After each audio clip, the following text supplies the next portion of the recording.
Hello friends.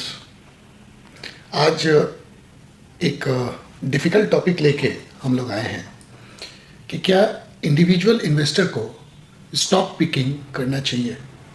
बड़ा important question है। सारा एविडेंस यह बताता है कि जो प्रोफेशनल इन्वेस्टर्स हैं, म्यूचुअल फंड्स हैं, जो एक्टिव इन्वेस्टिंग करते हैं, उसमें से एक large majority as high as 90% और 95%, 98% लॉन्ग टर्म में स्टॉक मार्केट के इंडेक्सेस को बीट नहीं कर पाते हैं। तो अब जब प्रोफेशनल इन्वेस्टर्स बीट नहीं कर पाते हैं, तो क्या एक इंडिविजुअल इन्वेस्टर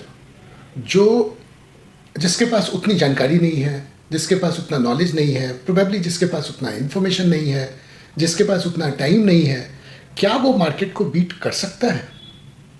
क्योंकि स्टॉक पिकिंग का पहला रिक्वायरमेंट ये है कि एक पॉसिबिलिटी होनी चाहिए, एक एक्सपेक्टेशन होना चाहिए कि हम इंडेक्स को बीट कर सकते हैं।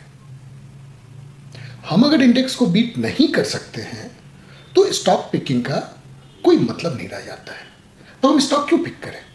स्टॉक पिक करने का रीज़न या ग्राउंड तभी बनता है जब एक पॉसिबिलिटी हो, एक एक्सपेक्टेशन हो कि हम इंडेक्स को बीट कर सकते हैं। और इंडेक्स को बीट करना आसान नहीं है। जैसे एक एकेडमिक की थ्योरी है, इफिशिएंट मार्केट थ्योरी, जो कि ये कहता है कि स्टॉक मार्केट के बारे में जो भी इंफॉर्मेशन होता है वो स्टॉक मार्केट के प्राइस में होता है। उसको किसी तरीके से उसके जो एवरेज रिटर्न है उसको बीट नहीं किया जा सकता है। मैं इस थ्योरी में बहुत बिलीव नहीं करता हूँ। Still it's a very powerful theory. Powerful इस सेंस में कि ये थ्योरी 100% करेक्ट हो या नहीं हो, 80% करेक्ट है, 90% करेक्ट है। तो कोई भी स्टॉक चूज करने से पहले यू हैव टू थिंक कि प्रोबेबली इस स्टॉक के बारे में जो भी इंफॉर्मेशन है, जो भी इस स्टॉक का फ्यूचर एक्सपेक्टेशन है, वो उस स्टॉक के प्राइस में है और प्रोबेबली ये इंडेक्स को बीट नहीं करेगा। एक दूसरा अभी कुछ दिन पहले एक बड़ी अच्छी बुक आई थी, wisdom of the crowd. Wisdom of the crowd भी यही कहता है कि एक क्राउड का जो डिसीजन होता है वो उस क्राउड के अंदर जो सबसे इंटेलिजेंट आदमी है उसके डिसीजन से बेटर होता है। स्टॉक मार्केट में जो स्टॉक्स के प्राइसेस होते हैं ये क्राउड का डिसीजन होता है, एक कलेक्टिव डिसीजन होता है मार्केट पार्टिसिपेंट्स का।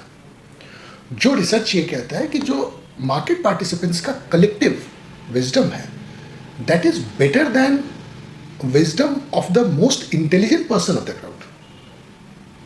This is also a very powerful concept.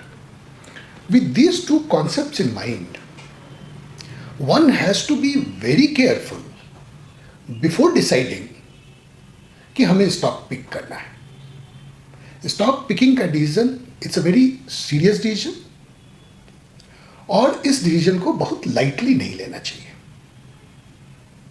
Okay, Now, the question is, stock picking का डिसीजन रिवार्डिंग है क्या? लेट्स से कि हम स्टॉक पिक करते हैं और इंडेक्स को बीट करते हैं, तो हमें रिवार्ड कितना मिलता है? रिस्क बहुत ज़्यादा है। रिस्क अभी हम लोगों ने देखा, efficient market theory, wisdom of the crowd, जो नॉर्मली सही होता है, इंडेक्सेस को बीट करना मुश्किल है। पर इस मुश्किल के बावजूद रिस्क है कि जब आप स्टॉक पिकिंग करते हो तो एक रिस्क होता है कि आपका जो रिटर्न होगा वो इंडेक्स के रिटर्न से कम भी हो सकता है। ऑब्वियसली आप पिक करते हो ये कोशिश करने के लिए कि आप इंडेक्स के रिटर्न से अच्छा रिटर्न जनरेट करो, पर there is always a possibility कि आपका रिटर्न इंडेक्स के रिटर्न से कम हो। तो ये रिस्क तो है। क्वेश्चन है रिवार्ड क्या है?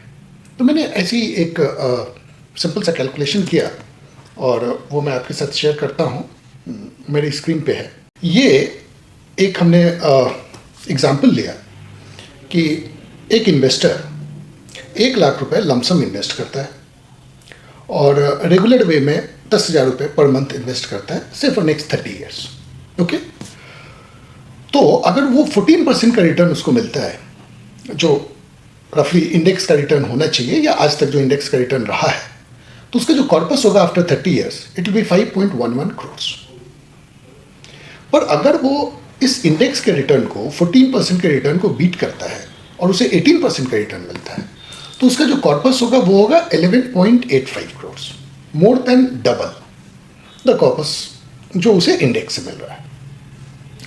अगर वो 22% कर लेता है, मान लीजिए कि कुछ लोग कर लेते हैं, तो उसका कॉर्पस होता है 27.62 करोड़। लेट्स से कुछ आश्चर्यजनक इन्वेस्टर्स होते हैं, जैसे राकेश झुनझुनवाला थे या वॉरेन बफेट या और भी कई सारे लोग हैं, वो अगर मान लीजिए 26% का रिटर्न जनरेट कर लेते हैं तो वो कॉर्पस हो जाता है 64 करोड़। इस बात को समझना बड़ा जरूरी है। रिस्क क्या है स्टॉक पिकिंग का? You may generate lower return than index, is the first risk. Second risk, you may lose money. अभी हम लोग इसमें आएंगे कि हम कैसे लूज करते हैं। So the question is how to balance the risk and reward.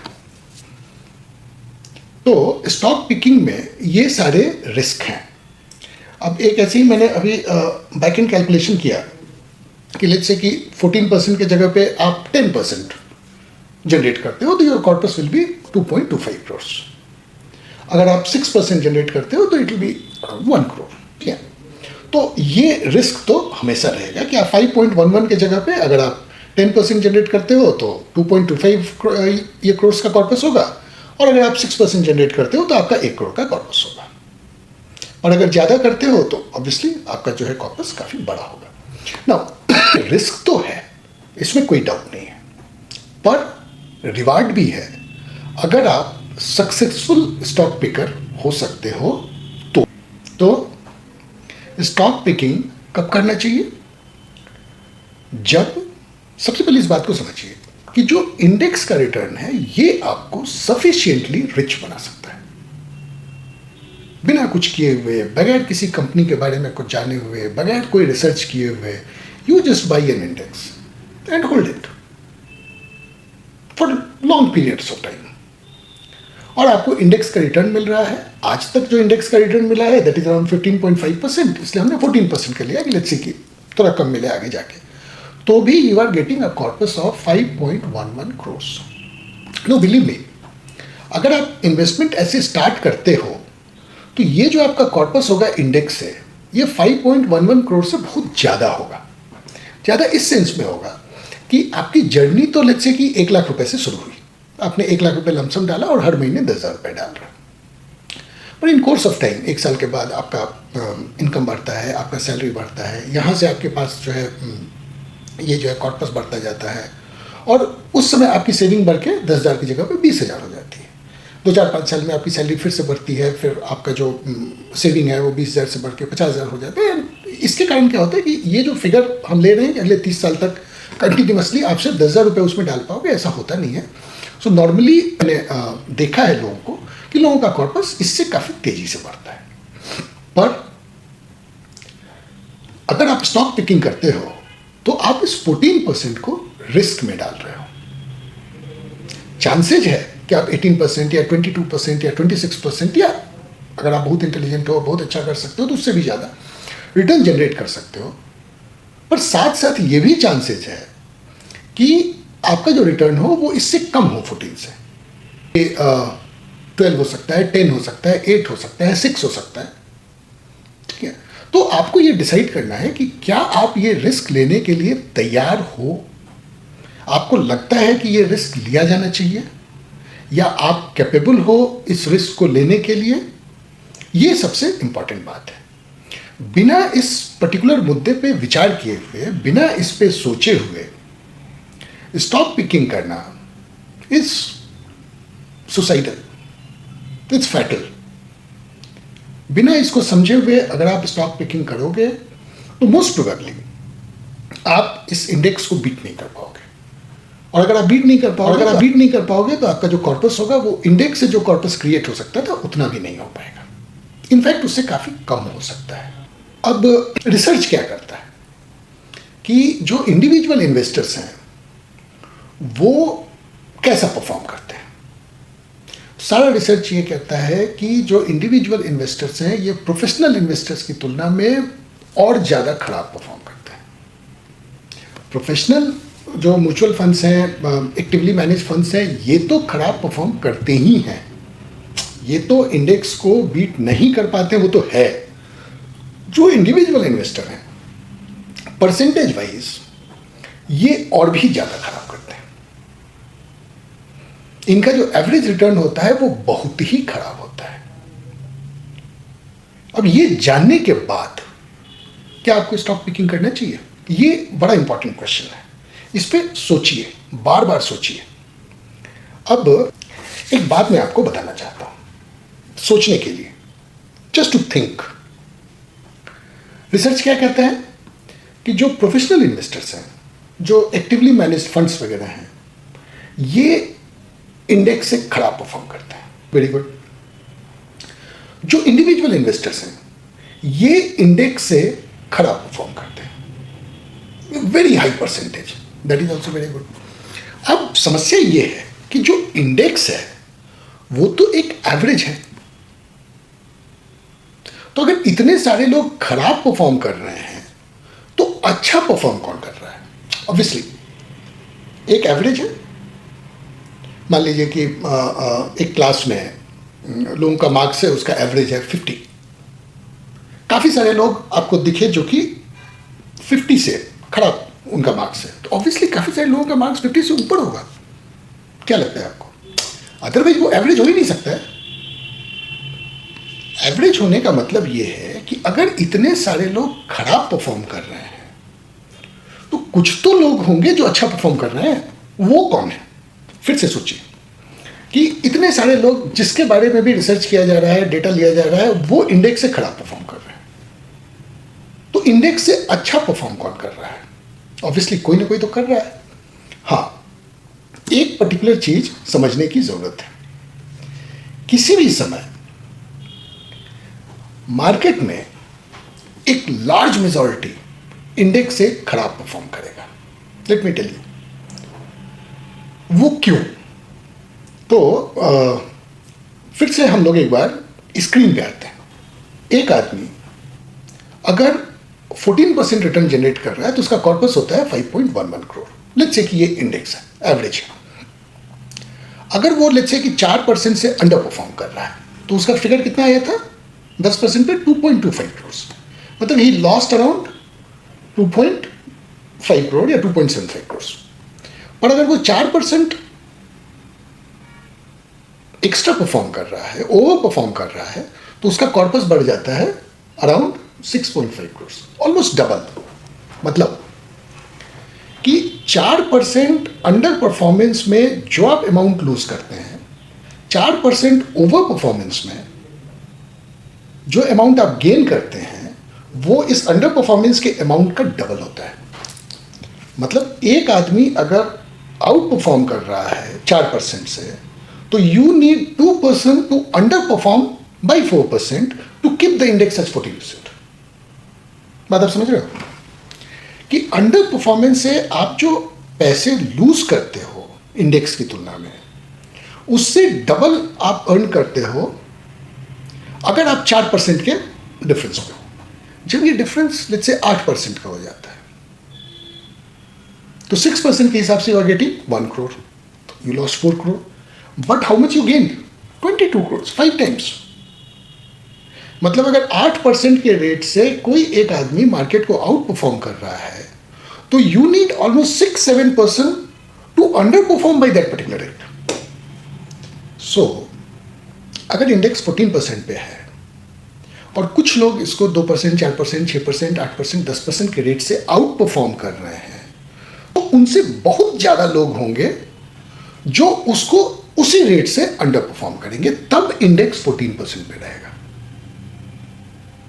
It's not like कि जो क्लास का एग्जाम्पल था कि 20 लोग अगर ऊपर हैं तो 20 लोग नीचे होंगे। नहीं, मार्केट में मेरे अपने ख्याल से कि एक बहुत स्मॉल माइनॉरिटी होगी, 1%, 2%, 5% लोगों का, जो मार्केट को आउट परफॉर्म करेंगे। क्वेश्चन ये उठता है जब आप स्टॉक पिकिंग के बारे में सोचते हो, तो क्वेश्चन ये उठता है कि क्या आप उन 5% में हो सकते हैं? ऐसा क्यों लगता है आपको कि आप उस 5% में हो सकते हैं? ना, बिलीव मी, मैं खुद एक स्टॉक पिकर हूं। और मैं कई लोगों को जानता हूं जो स्टॉक पिकिंग करते हैं और अच्छा कर रहे हैं। ऐसा मुझे लगता है कि स्टॉक पिकिंग करके स्टॉक मार्केट में अच्छा किया जा सकता है, पर सारे लोग नहीं कर सकते हैं।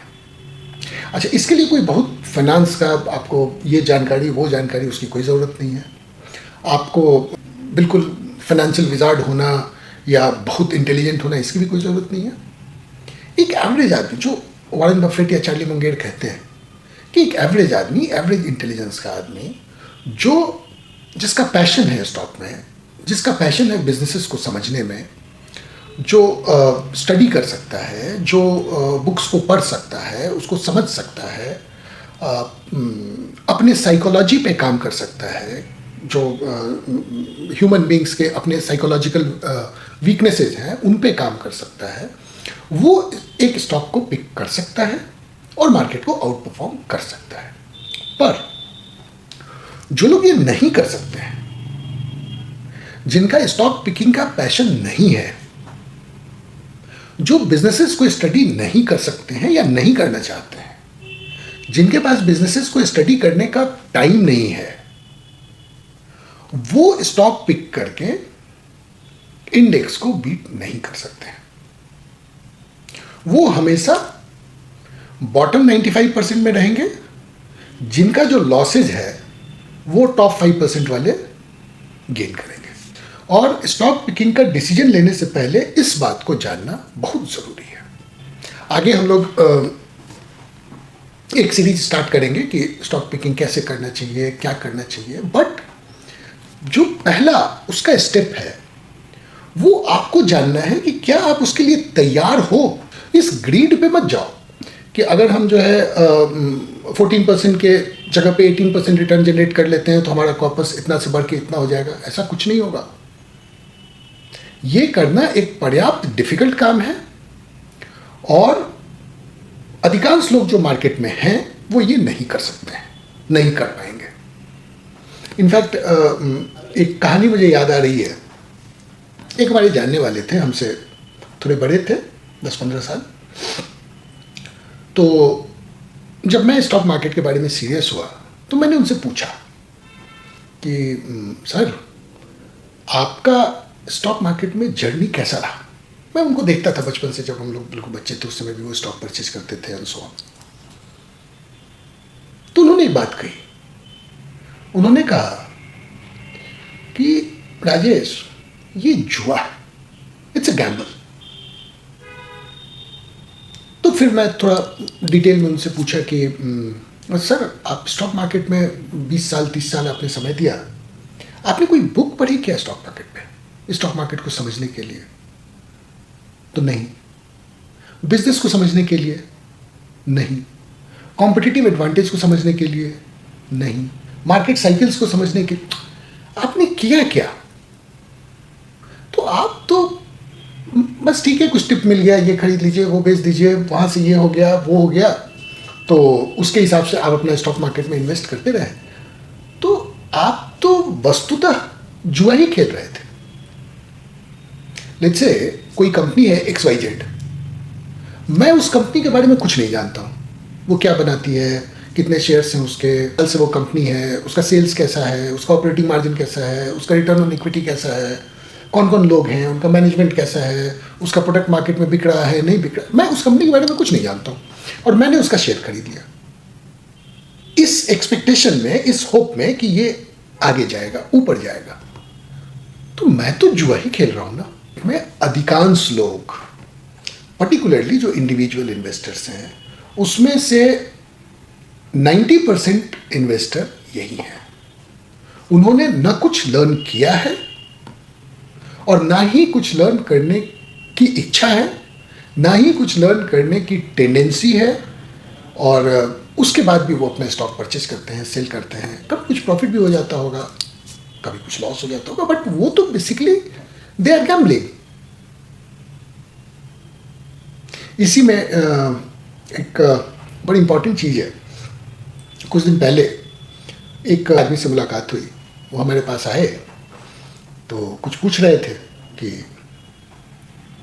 क्या ट्रेड करना चाहिए, ये ट्रेड करूँ वो ट्रेड करूँ। मैंने कहा देखिए मैं तो एक तो ट्रेडिंग मैं करता नहीं हूँ, पर अगर आप ट्रेड कर रहे हो तो सबसे पहले आपको समझना होगा कि आप मार्केट से क्या चाह रहे हो और मार्केट आपको वो क्यों देगा। तो ऐसे ही मैंने उनसे पूछ दिया कि अच्छा ट्रेडिंग और इन्वेस्टमेंट में आपके हिसाब से क्या फर्क है, एंड ही डजंट नो। पिछले 10 साल से आप मार्केट में ट्रेड कर रहे हो, हर साल जो भी आपकी सेविंग होती है वो उस मार्केट में आप लूज कर लेते हो, और आपको आज तक आपने कभी इस पर सोचा नहीं कि ट्रेडिंग और इन्वेस्टमेंट में क्या फर्क होता है। फिर आप कैसे एक्सपेक्ट कर सकते हो कि मार्केट विल रिवार्ड यू? नहीं, ये पॉसिबल नहीं है। आप जुआ खेल रहे हो, कभी रिवार्ड मिल जाएगा, कभी लॉस हो जाएगा। इन जनरल लॉसेज ज्यादा होंगे। तो इन सारी चीजों को समझकर अगर कोई इन्वेस्टर डिसाइड करता है कि मैं स्टॉक पिकिंग करना चाहता हूं, वो बिजनेस के बारे में, मार्केट के बारे में उसको पढ़कर, समझकर, लोगों से बात करके डिसीजन लेना चाहता है, तो मेरे ख्याल से वो अच्छा कर सकता है। कुछ लोग कहते हैं कि एक्टिव म्यूचुअल फंड में इन्वेस्ट किया करते हैं और वहां हम पैसे लूज कर जाते हैं। हम कोई स्टॉक सेलेक्ट करते हैं और यहां पैसे लूज कर जाते हैं। इस दोनों में फर्क क्या है? फर्क बड़ा सिंपल है और बहुत ही गूढ़ फर्क है। जब आप किसी एक्टिव म्यूचुअल फंड में जाते हो और वहां पे पैसे लूज करते हो तो यू डोंट लर्न एनीथिंग, क्योंकि स्टॉक आपने तो सिलेक्ट किया नहीं था। स्टॉक तो जो इन्वेस्टमेंट मैनेजर थे उन्होंने सिलेक्ट किया, तो वो डिसीजन सही हुआ या गलत हुआ उससे लर्निंग तो उस इन्वेस्टमेंट मैनेजर को हुई, आपकी तो कोई लर्निंग हुई नहीं। पर जब आप खुद स्टॉक पिक करते हो तो आप एक बेसिस पे एक स्टॉक पिक करते हो कि मैं इसको क्यों पिक कर रहा हूँ, अभी क्या प्राइस है, क्या वैल्यू है, क्या फ्यूचर के जो है बिजनेस प्रोस्पेक्ट हैं। उसके बाद आप वो स्टॉक पिक करके अपने पास रखते हो। उसमें कुछ प्रॉफिट हो सकता है, कुछ लॉस हो सकता है, पर इस दोनों मूवमेंट से आप लर्न करते हो। लॉस होता है तब भी लर्न करते हो, प्रॉफिट होता है तब तो ठीक ही है। प्रॉफिट जब होता है तो लर्निंग कम होती है, लेकिन लॉसेज में लर्निंग होती है। और जो अच्छे इन्वेस्टर हैं, जो अच्छे स्टॉक पिकर हैं, वो कहते हैं कि ये जो लॉसेज है it's just a tuition fee, market में लर्निंग का प्राइस है। तो जो स्टॉक पिकर, आज तक मैंने जितने स्टॉक पिकर्स देखे हैं, they are extremely interested in learning. वो लर्न करना चाहते हैं और ये उनकी एक लर्निंग की जर्नी है।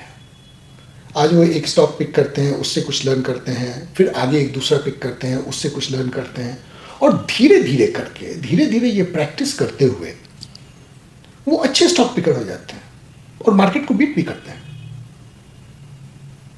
मैं जानता हूं काफी सारे लोगों को जो मार्केट को बीट करते हैं, और वो लोग जो डिफरेंट है अलग लोगों से, वो सिर्फ एक चीज कि उनमें एक लर्निंग की इच्छा है, लर्निंग की टेंडेंसी है। वो कॉन्स्टेंटली लर्न करते हैं, कॉन्स्टेंटली वो इन्वेस्टमेंट को एक प्रोसेस के रूप में देखते हैं, जिस प्रोसेस को वो टिंकर करते रहते हैं इंप्रूव करने के लिए।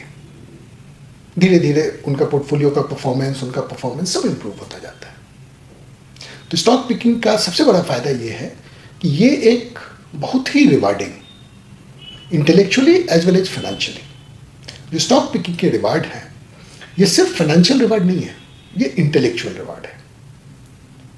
और जो इस रिवार्ड के लिए तैयार हो, जो लर्निंग के लिए ओपन हो, उसी को स्टॉक पिक करना चाहिए।